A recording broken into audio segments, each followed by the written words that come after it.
La phase initiale d'une relation avec un narcissique est souvent décrite par les victimes comme un conte de fées, une rencontre d'âmes sœurs ou une connexion magique qui contraste avec tout ce qu'elles ont connu auparavant.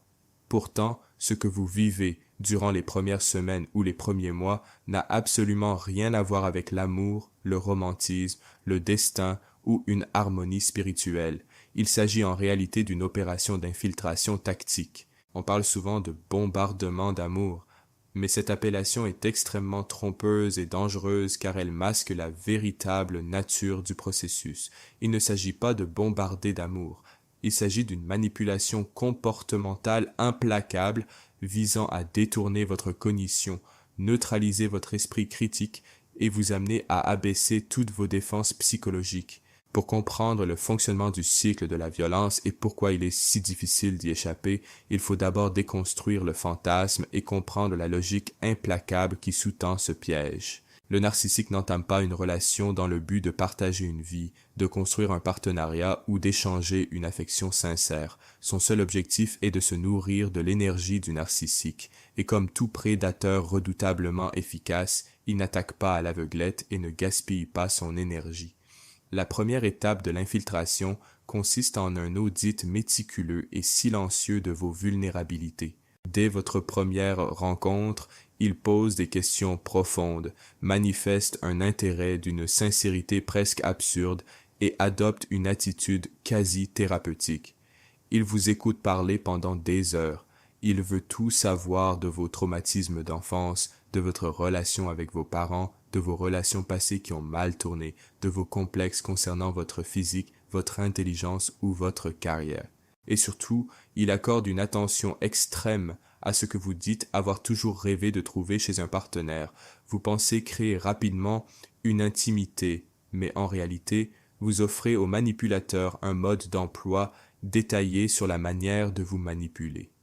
Il cartographie vos angles morts, vos faiblesses et vos fractures émotionnelles pour construire, brique par brique, un personnage taillé sur mesure pour combler exactement le vide que vous portez en vous.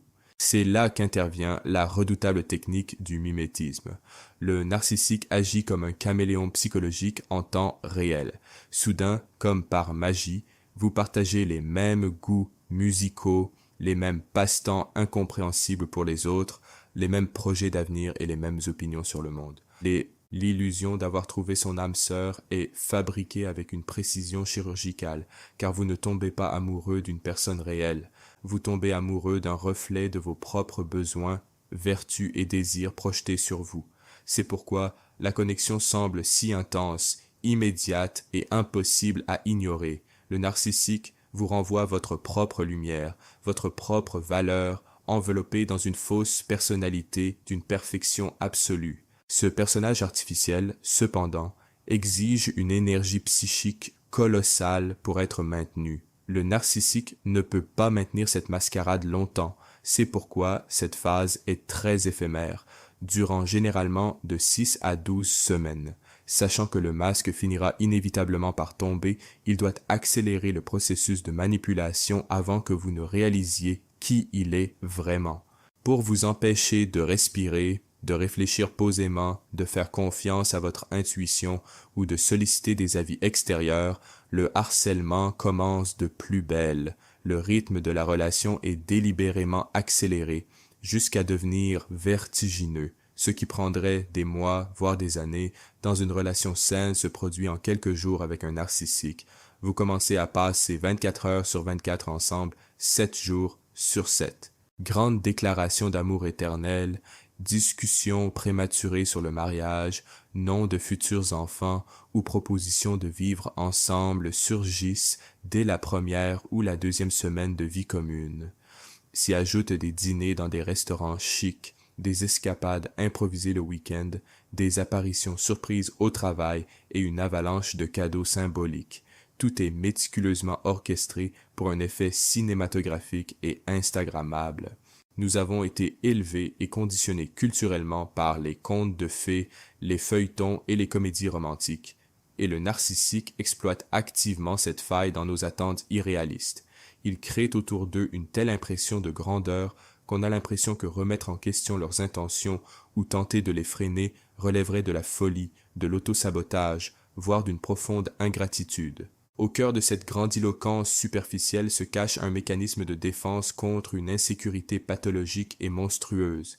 Le narcissique, au plus profond de son psychisme fracturé, sait que son véritable moi est vide, envieux et intrinsèquement insupportable.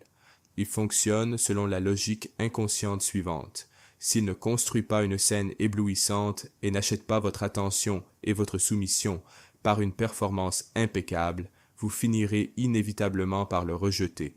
Par conséquent, l'excès d'amour n'est pas de la générosité, mais un outil de contention et de contrôle. En vous plaçant sur un piédestal vertigineux, il crée une dynamique où vous vous sentez flatté, spécial, mais aussi immédiatement redevable. Et la dure réalité est qu'être sur un piédestal est un lieu dangereux, irréel et solitaire. Vous perdez votre humanité et êtes transformé en un objet d'adoration bidimensionnel au sein de son fantasme délirant et infantilisant. Et les objets, par définition, n'ont ni volonté propre, ni défaut, ni mauvais jour. Le piédestal n'est autre que le point élevé d'où vous serez inévitablement poussé lorsque la phase de dévaluation commencera, et sa hauteur ne sert qu'à garantir que la chute vous fasse perdre la raison. Tandis que le fantasme romantique se déploie et que vous vous laissez bercer par l'illusion, un processus bien plus sombre et systématique se déroule en coulisses, l'isolement stratégique.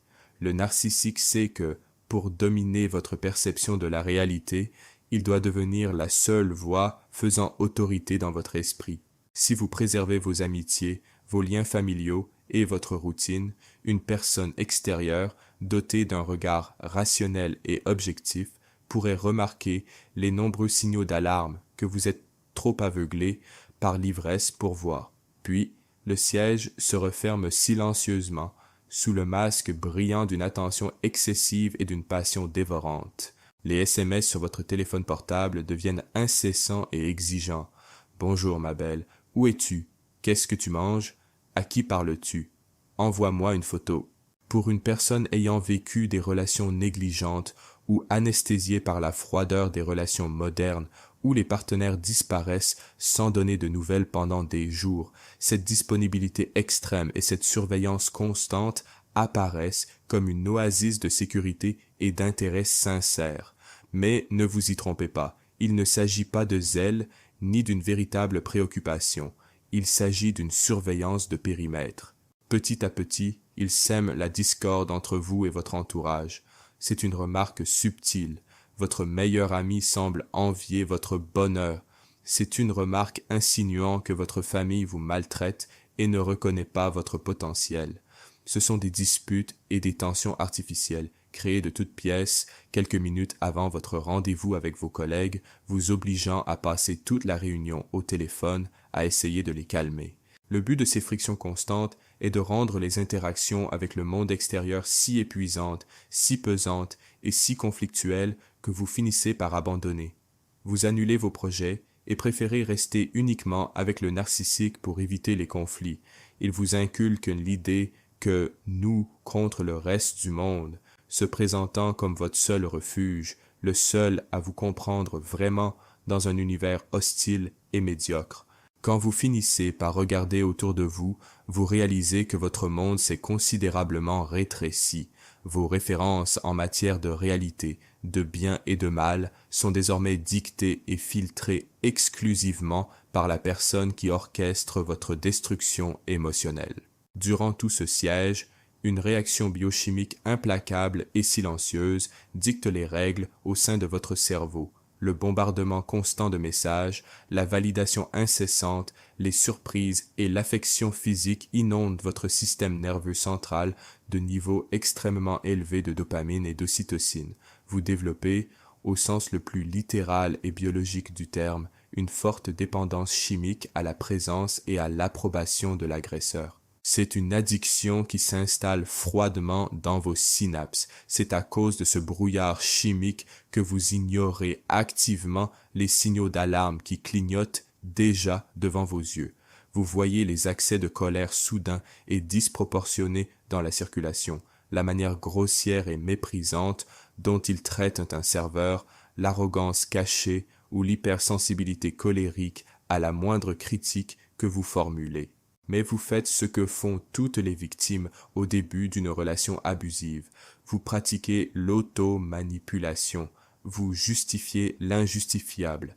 Vous vous dites qu'ils sont simplement stressés par le travail, qu'ils ont passé une mauvaise journée, ou que vous êtes trop exigeant et que vous cherchez des problèmes là où il n'y en a pas. Votre cerveau est tellement accro à la forte dose d'hormones que procure la phase d'infiltration qu'il parvient à faire taire votre intuition première. Vous rationalisez cette toxicité car vous désirez désespérément que ce fantasme devienne réalité. Le point culminant de cette première phase, aussi sombre soit-il, ne survient pas lors d'un événement spectaculaire, mais dans un silence intérieur. Il se produit au moment précis où votre résistance psychique s'effondre, après des semaines de harcèlement incessant, d'épuisement émotionnel déguisé en romance et d'isolement progressif, vous expirez, vous relâchez l'air que vous reteniez. La peur inconsciente que c'est trop beau pour être vrai disparaît. Vous détendez vos épaules, baissez complètement votre garde et prenez la décision consciente de faire entièrement confiance à cette personne. Vous vous engagez émotionnellement à 100%, cessez de vous poser des questions, vous vous éloignez des autres possibilités et vous lui offrez un accès illimité à votre vulnérabilité. Vous vous persuadez avec un soulagement aveugle que vous avez enfin trouvé votre havre de paix. À cet instant précis, la dynamique change. C'est comme si un dispositif de repérage se déclenchait dans l'esprit du narcissique. La partie de conquête est terminée, la proie est enfin piégée, isolée du groupe et totalement dépendante de la validation que lui apporte le chasseur. Le masque de perfection qu'il portait jusqu'à présent a épuisé leur énergie et a atteint son but premier. L'illusion est devenue inutile. Sa soumission étant assurée et l'ennui s'emparant de l'agresseur, l'atmosphère bascule dans une violence silencieuse. Ce qui, jusqu'à la veille, n'était qu'un rêve fiévreux de dévotion, d'attention et d'idéalisation, se transforme presque du jour au lendemain en un désert de critiques incessantes, de froideur calculée et de profonde confusion mentale. La capture a été un succès, et maintenant la véritable extraction va commencer. Bienvenue dans la déconstruction de votre identité. Ah, le contraste saisissant entre la première et la seconde phase d'une relation avec un narcissique est si brutal, si dénué de toute logique humaine, que la victime entre immédiatement dans un état de choc et de dissonance cognitive extrême. Cette personne hyper attentive qui passait ses nuits à écouter vos angoisses, à se faire l'écho de vos rêves et à jurer sur tous les toits que vous étiez la personne la plus extraordinaire ayant jamais foulé cette terre, disparaît tout simplement. À sa place, sans crier gare, surgit une entité froide, distante, irritable et fondamentalement hostile. Ce que la victime ne comprend pas sur le moment, c'est qu'il n'y a eu aucune rupture de communication, aucune dispute majeure, aucune erreur catastrophique de sa part pour justifier ce bouleversement. L'atmosphère de la relation est passée d'un été paradisiaque à un hiver apocalyptique en raison d'un besoin purement mécanique lié aux troubles de la personnalité du pervers narcissique. Le masque grandiose et impeccable du love-bombing, méticuleusement conçu pour gagner votre confiance lors de la phase d'infiltration, exige un effort psychique colossal pour être maintenu. Le narcissique est structurellement vide et dépourvu d'affection véritable, incapable de soutenir longtemps cette performance théâtrale. Dès la fraction de seconde où il perçoit que vous avez baissé vos défenses, que vous avez abandonné votre scepticisme et adhéré irrévocablement à l'illusion, son plan est accompli. La manipulation est assurée. Dès lors, la relation cesse d'être un terrain de séduction et se consacre exclusivement à sa fonction première, la dévalorisation systématique et l'extraction prédatrice de ressources émotionnelles.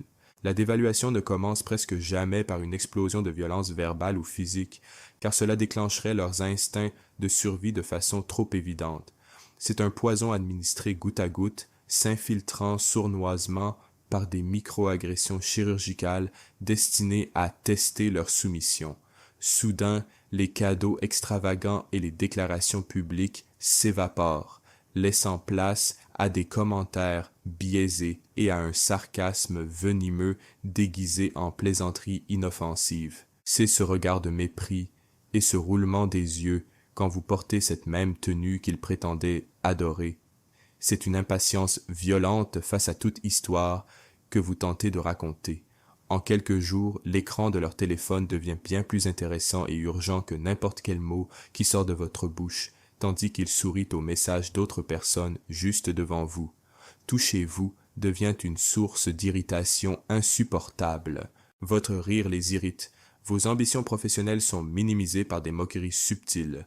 Vos vulnérabilités, autrefois chéries comme un trophée d'intimité, sont maintenant utilisées comme munitions pour vous humilier. Le narcissique, qui au plus profond de lui-même abrite une haine de soi abyssale, une envie pathologique et une phobie profonde de l'intimité véritable, entre dans un état de panique subconsciente lorsque la relation atteint une réelle profondeur. Pour éviter d'affronter son propre vide accablant, il active son principal mécanisme de défense, la projection. Il balaie tout le mépris viscéral, la honte inavouée et le sentiment d'inadéquation qu'il éprouve pour lui-même et les projette directement sur vous. Ils ont besoin de vous dénigrer et de ternir votre valeur pour se sentir intègre, supérieur et maître du récit. Vous perdez instantanément votre statut d'idole sur son piédestal doré et êtes relégué au rôle de miroir opaque et de souffre-douleur psychologique, le réceptacle émotionnel où ils peuvent déverser les frustrations de leur propre existence médiocre. Pendant que vous souffrez le martyre et que vous perdez le sommeil à tenter de comprendre vos erreurs, ils mettent en place l'arme de manipulation mentale la plus dévastatrice qui soit, le gaslighting. Lorsque la souffrance atteint un paroxysme insupportable et que vous trouvez enfin le courage de questionner cette froideur glaciale, de leur demander pourquoi ils sont si distants ou pourquoi ils ont proféré une insulte gratuite, la réponse que vous recevez est une attaque brutale et calculée contre votre propre équilibre mental. Le narcissique nie avec véhémence, avec la conviction glaciale et terrifiante d'un psychopathe aguerri, que quoi que ce soit est changé. Il vous fixe droit dans les yeux avec une expression de fausse inquiétude ou de colère contenue, et affirme catégoriquement que le problème est entièrement une invention de votre imagination. Il vous traite d'hystérique, de paranoïaque, d'hypersensible, d'obsessionnel, et prétendent que vous passez vos journées à chercher des raisons imaginaires pour détruire la paix de votre relation. Ils construisent des labyrinthes verbaux impénétrables, déformant les faits, effaçant des événements survenus quelques heures auparavant et réécrivant l'histoire en temps réel. Le but de la manipulation mentale va bien au-delà du simple fait de gagner une dispute futile ou d'échapper à la responsabilité d'une mauvaise conduite. L'objectif principal est de faire imploser votre sens moral et d'anéantir votre confiance en votre propre capacité à discerner la réalité.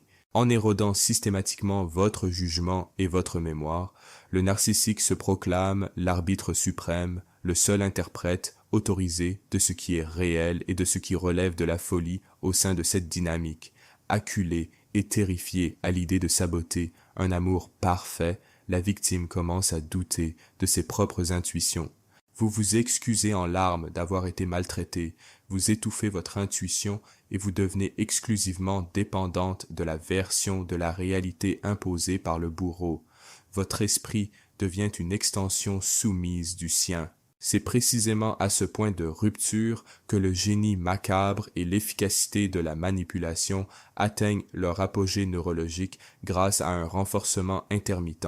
Le narcissique possède une conscience prédatrice aiguisée et sait pertinemment que s'il est constamment malveillant et abusif, le stress chronique poussera la victime à activer définitivement son instinct de fuite. Aussi, pour maintenir sa victime sous son emprise, il ne supprime pas totalement l'affection, il la transforme en une sorte de machine à sous-émotionnel.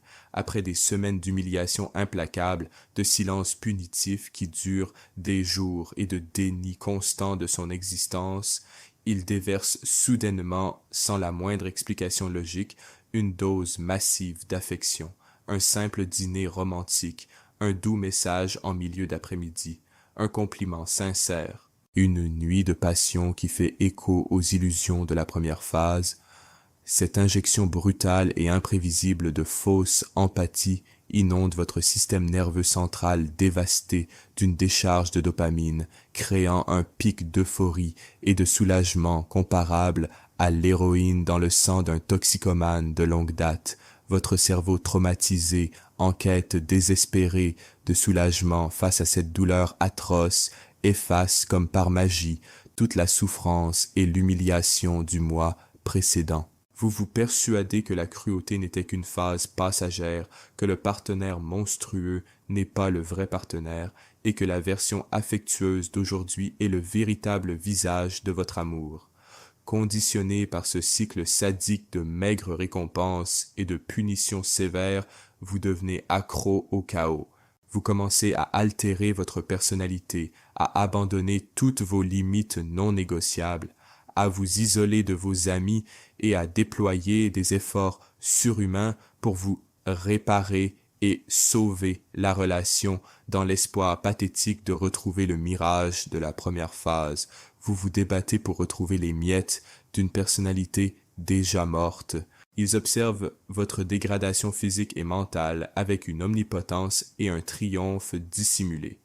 Le corps de la victime commence souvent à s'effondrer, provoquant insomnie sévère, chute de cheveux, maladie auto-immune et pic de cortisol chronique, tandis que le narcissique se nourrit de cette énergie chaotique. Pour un esprit sain, la paix et la stabilité sont les buts ultimes d'une vie à deux. Pour le narcissique, la stabilité est terrifiante car elle le confronte à son propre abîme sombre et monotone. Il a besoin de créer le chaos pour se sentir vivant et utilise des tactiques comme la triangulation systématique pour vous maintenir dans un état d'hypervigilance défensive constant. Il introduit délibérément des tierces personnes dans la relation de manière subtile et menaçante. Il peut s'agir de l'ex-petite amie instable, du collègue séducteur ou d'un serveur simplement attirant, faisant ainsi comprendre que vous êtes parfaitement remplaçable et que son affection est rare et convoitée par d'autres. Leur angoisse, leur jalousie destructrice et leurs supplications quotidiennes leur prouvent leur supériorité et leur invulnérabilité. Ce supplice, mêlant panique existentielle et rares étincelles d'affection feinte, peut s'éterniser des années, voire des décennies, transformant la victime en une coquille vide, privée de toute volonté propre. Mais, malgré leur résilience et leur stoïcisme face à ce calvaire, la dévalorisation finit toujours par atteindre ses limites. L'abondance, aussi abondante fût-elle, finit par se corrompre. Le narcissique s'ennuie à mourir de leur soumission. Vous ne lui offrez plus le même éclat de pouvoir et de contrôle qu'au début. Vous n'êtes plus qu'un rappel vivant et déprimé des dégâts qu'il a lui-même causés. C'est alors que le commerce de la violence s'effondre, précipitant l'acte le plus froid et le plus inhumain de toute la relation. La phase d'extraction s'achève par l'élimination, un processus qui détruit toute illusion de conscience humaine.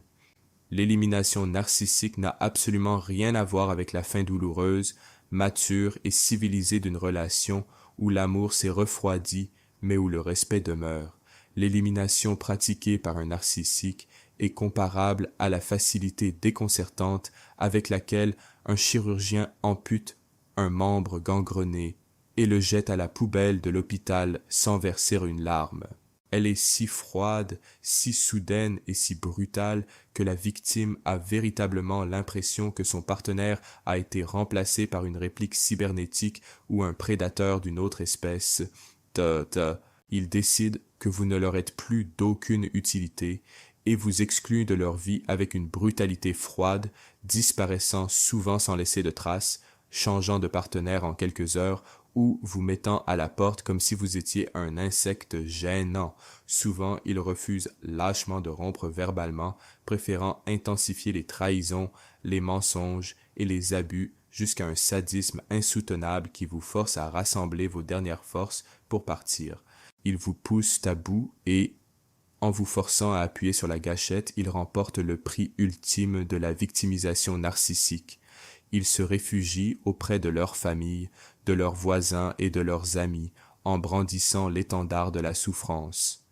Ils mentent sans vergogne, salissent votre réputation, vous dépeignent comme déséquilibré, insensible, cruel et fou, se faisant passer pour le martyr incompris et le survivant héroïque d'une relation avec vous.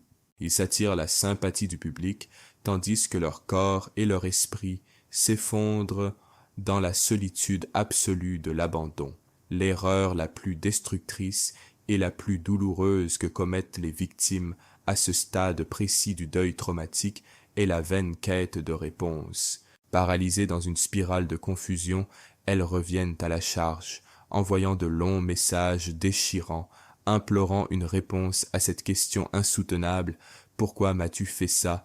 Qu'est-ce qui était réel? Croyant encore à une once d'intégrité chez cette personne, elles exigent des explications, mais réclamer des comptes et de l'humanité à un narcissique pendant la phase de rupture, c'est comme implorer la pitié d'une guillotine en mouvement. C'est l'invitation parfaite à une dernière séance triomphante de manipulation mentale sadique. Ils ne peuvent et ne pourront jamais admettre qu'ils sont des gouffres émotionnels qui ont feint l'affection, en ont aspiré toute la lumière et se sont débarrassés de leur enveloppe épuisée, car leur biologie cérébrale est défectueuse. La responsabilité de leur échec vous sera imputée sous forme de haine justifiée et condensée, accidentelle sur une vieille photo sur les réseaux sociaux ou d'une apparition fortuite dans les lieux que vous fréquentez. L'impact de cette intrusion dans votre intimité est immédiat et brutal. Votre cœur s'emballe, l'anxiété revient comme un coup de poing dans l'estomac et, contre toute logique, une étincelle d'espoir toxique s'allume au fond de votre esprit. Le narcissique sait exactement ce que ce contact soudain provoque en vous. Il n'envoie pas ce message parce qu'il a eu une révélation spirituelle sur votre valeur inestimable. Ils agissent par un instinct primaire de survie psychique. Leur retour s'explique, dans l'immense majorité des cas, par des raisons purement utilitaires.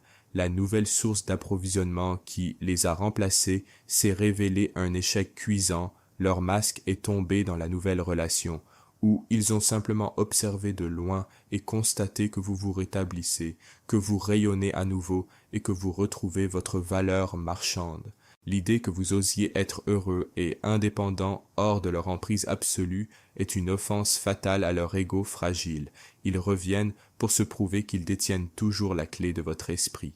Le génie de la manipulation psychologique à ce stade réside dans le fait que le narcissique n'attaque pas à l'aveuglette. Il adapte son appât en fonction de la cartographie de vos vulnérabilités émotionnelles réalisées lors de la phase d'infiltration. Si vous êtes quelqu'un qui a toujours réclamé justice et reconnaissance, il reviendra masqué par un remords absolu. Il vous regardera droit dans les yeux et prononcera les mots exacts que vous suppliiez d'entendre lorsque vous étiez humilié et rejeté. Il dira: « Tu avais toujours raison, j'étais un imbécile, j'ai suivi une thérapie, j'ai enfin compris ce que j'avais perdu. » Votre ego blessé s'accroche à ces faux aveux comme un naufragé s'accroche à un morceau de bois. C'est la validation ultime que vous n'étiez pas fou. Il se peut même qu'il recommence une mini-opération de séduction en apportant des cadeaux et en recréant des rendez-vous parfaits. Mais vous remarquerez que l'effort est désormais visiblement moins important, plus court et plus paresseux. Il n'a plus besoin de construire le fantasme à partir de zéro. Il lui suffit de réactiver la mémoire musculaire de votre dépendance chimique à lui. En revanche, si vous êtes une personne empathique, protectrice et bienveillante, la réponse ne se fera pas par le biais de l'amour, mais par la pitié. C'est ce que l'on appelle une aspiration motivée par la culpabilité. Ils sembleront malades, déprimés, ruinés, se lamentant sur l'injustice de la vie, affirmant que personne ne les comprend comme vous et qu'ils sont au bord du gouffre. Ils vous déchargent de toutes leurs souffrances existentielles, utilisant votre compassion naturelle comme une arme contre leur propre instinct de survie. La raison pour laquelle tant de personnes brillantes, rationnelles et fortes retombent dans ce piège n'est pas un manque d'intelligence, mais une question de biologie et de conditionnement. Le cycle de la violence narcissique fonctionne comme une machine à sous. Lorsqu'ils reviennent en promettant que cette fois-ci tout sera différent, votre cerveau ignore le passé destructeur et se focalise sur la promesse d'une récompense. Vous cédez car céder soulage la pression insoutenable du manque et du chagrin. Vous acceptez le contact car vous préférez vivre dans l'illusion temporaire que votre amour a réussi à guérir la nature monstrueuse de l'autre, plutôt que d'affronter la réalité froide et impersonnelle que certaines structures humaines sont tout simplement imparfaites, prédatrices et irrémédiables par nature. Vous voulez vous prouver que toute cette souffrance initiale n'était pas vaine, qu'il ne s'agissait que d'une épreuve sur le chemin du véritable amour. Cette illusion de contrôle est ce qui scelle votre propre ruine. Ce que la victime, engourdie par la dopamine du retour, ne comprend pas, c'est qu'accepter cette tentative de reconquête est interprété par le narcissique comme l'ultime faiblesse. Dès que vous leur ouvrez la porte et les laissez rentrer, le peu de respect qu'ils pouvaient encore avoir pour vous s'effondre. Vous venez de prouver concrètement que vos limites n'existent pas et que leurs abus passés restent impunis. La brutalité de la répétition d'une relation avec un narcissique réside dans le fait qu'il s'agit d'une version condensée, accélérée et bien plus destructrice du cycle initial. La phase d'amour recyclé ne dure parfois que quelques semaines, voire quelques jours. Une fois certain que vous êtes à nouveau piégé et dépendant, le masque de la gentillesse s'effondre à la vitesse de l'éclair, révélant un visage encore plus vengeur et méprisant qu'auparavant. La narcissique vous punit secrètement de l'avoir contraint, à s'humilier, même légèrement, pour vous reconquérir. La dévalorisation revient décuplée, les mensonges deviennent plus flagrants, la manipulation mentale devient manifeste. Le cycle s'emballe, aspirant vos dernières réserves de santé mentale et d'énergie vitale. Vous réalisez, dans un état de panique silencieuse, que vous avez troqué votre paix retrouvée contre un billet de retour pour votre propre abattoir personnel. La narcissique vous rejettera à nouveau, et cette fois, ce rejet sera conçu pour vous détruire, vous empêchant ainsi de vous relever. Ce cycle infernal de répétition se poursuivra indéfiniment, aspirant des années, des décennies, et toute la jeunesse de la victime, jusqu'à ce qu'elle n'ait plus rien à offrir, ou jusqu'à ce que, dans un ultime instinct de pure survie, elle décide de verrouiller la porte de l'intérieur de manière irrévocable. La seule issue technique, logique et garantie pour sortir de ce labyrinthe psychiatrique est l'élimination radicale de toute illusion romantique sur la nature de cette interaction.